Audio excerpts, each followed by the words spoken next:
When they're not in the courts, Xbox has a bright future.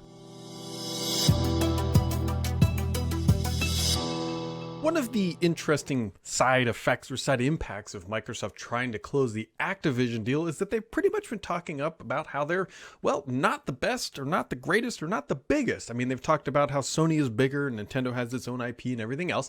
And so we've seen a lot of Microsoft playing down the actual impact of Xbox. But this week, or I should say starting on Sunday when they did their gaming showcase, Microsoft started to turn that narrative, at least publicly, a little bit back to where they wanted. And actually, they had all their games, they had everything else coming out. But one of the things that's kind of got overlooked because there's been so much noise about Starfield and the court cases was this blog post by Microsoft where they talk about Xbox's bright future and how we'll get there.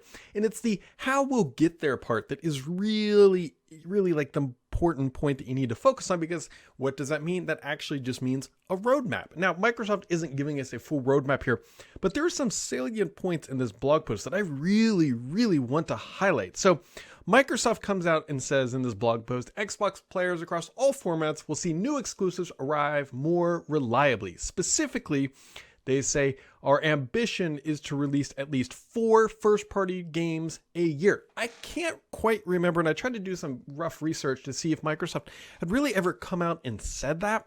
But here you go, Microsoft laying it out that their roadmap, at least internally, talks about 4 games per year. Now, keep in mind, they're not saying 4 AAA games. They're not saying 4 hero class. They're saying 4 first-party games. Now, logically, you might be thinking, Brad, that means 1 per quarter.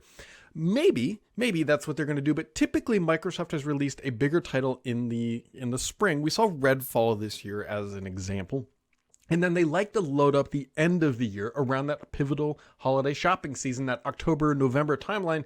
And September this year, we'll see Starfield and we'll also see Forza. So while it might make sense to launch 1 per year, it wouldn't surprise me if we see 1 in the spring and maybe 2 or 3 in the fall. Or winter time frame, and so they load up that back half of the year. Something like that might make a little bit more sense. However, you need to put a little, note down on a piece of paper that if Microsoft closes the Activision deal, that number should increase at least by 1 per year. There's a new Call of Duty every single year. I know there were some rumors and speculation that we may not get a Call of Duty this year, but then it kind of swung back to we are going to get a Call of Duty this year.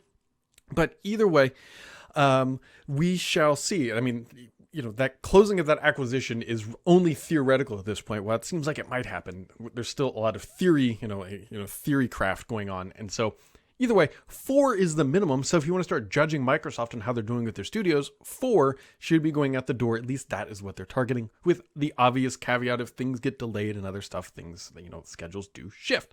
So moving on here, they also say our first party games now have 150 million monthly active users. Unfortunately, I wish they would have broken this down because I suspect that Minecraft is probably pretty high up there. I'd love to know Sea of Thieves numbers and other things like that are some of those longer tail titles that Microsoft has in the portfolio, Flight Sim as well. But either way, Microsoft is now accounting for 150 million monthly active users across its gaming platform, or gaming ecosystem, I should say. And of course, they do not break it down between console and gaming. Mobile, I'm not expecting really anything meaningful there. But either way, so 150 million, that's not a small number, but obviously Microsoft knows that Activision would increase that number significantly. Of course, it's going to cost them $70 billion dues. Now, this is one of the more interesting ones. Not that all of these things aren't interesting. It says, every one of the Game Pass titles featured this year, and this is referring to the Xbox Game Showcase, comes from a creator that has previously released a game with Game Pass. Now, that is interesting for multiple reasons. We've heard time and time again, of course, Microsoft promoting this as Game Pass. Yes, everybody loves Game Pass. Developers see more games. But here we see actually the follow-up that developers are actively choosing Game Pass. Now, I put a caveat with that because we don't know if there's any financial incentive from Microsoft's side to get them back into Game Pass, right? If there's a small development shop and they're building their second title, Microsoft's like, look, we'll give you X amount of dollars to put it on Game Pass on day one. They know they'll get that revenue up front. That is a very lucrative option. It takes a lot of risk off of the table. Either way, if it was really bad for business, these developers, especially these independent developers, would be staying away from bringing their stuff into Game Pass. But it does look like, hey, at the end of the day, that is, it's a viable metric. Now, moving on here, this is the one that I find probably the most interesting of all. Because if you want to talk about the future, you got to talk about what's in development. And according to the blog post, there are currently more than 5,000 games in development for Xbox from developers across 100 countries. That's more games in development from third parties than at any other time in Xbox history.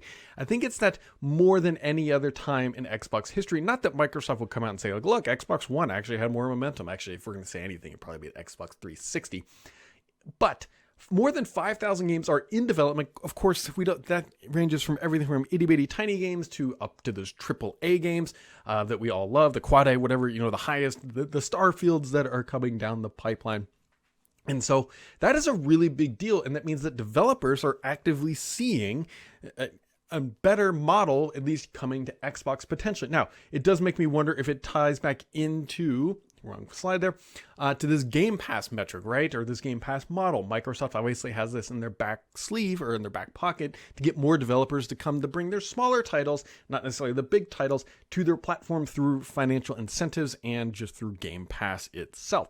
So these things might be interlinked. I bet there's at least some crossover of developers who are either in or hope to be in that are actively developing games for Microsoft. Now, that is not all that Microsoft is really talking about here. The other stat that I found interesting says, our data shows that more than half of Series S buyers were new to the Xbox platform. Microsoft has dropped a similar statement about how most people buying the Series S are new to the console market.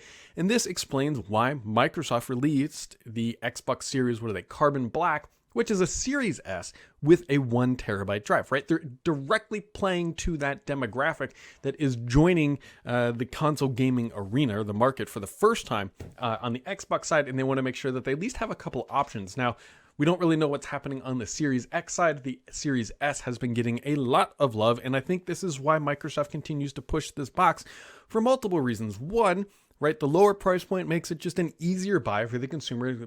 Consumers are exceptionally price sensitive, and I could pretty candidly say that the Series S is the better Xbox. I mean, if you think about the narrative that's playing out with the 60 frames per second at 4K, the Series S is just a better value. It's a tremendous value when you pair it with Game Pass.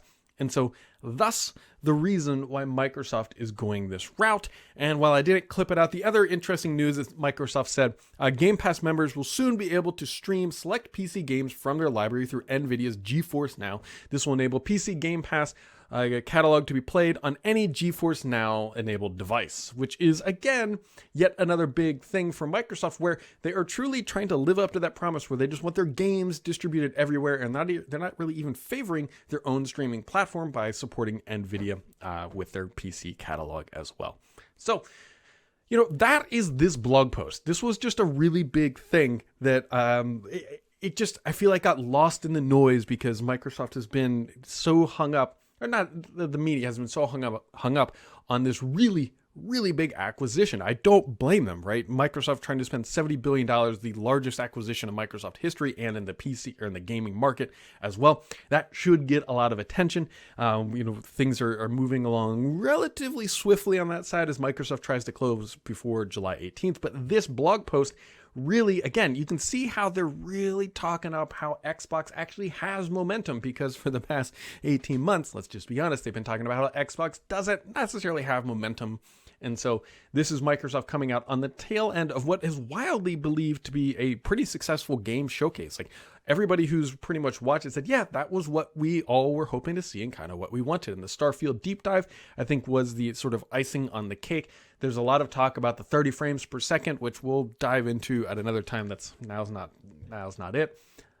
But Microsoft wants to make the point known that Xbox is not going anywhere, which is interesting. It's just an interesting blog post, interesting timing for Microsoft to be doing this as they look to kind of bring the narrative home that the game showcase went well. They've got the new Starfield controller and a headset actually look pretty good.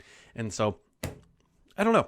that is how it's planned. I'm curious what you guys think of all these sort of numbers. I'm a real big, if it's not obvious, I love numbers and details and analytics of how Microsoft is promoting itself and putting itself out there. So I'd love to know what you guys make of that blog post. Does it turn the tides back into that optimism that we've seen previously from Microsoft, or is it just something that felt like they had to do because of the FTC, EU, and CMA stuff? So let me know, guys. Let me know down in the comments. As always, make sure to keep it subscribed here because the only BS on this channel is me.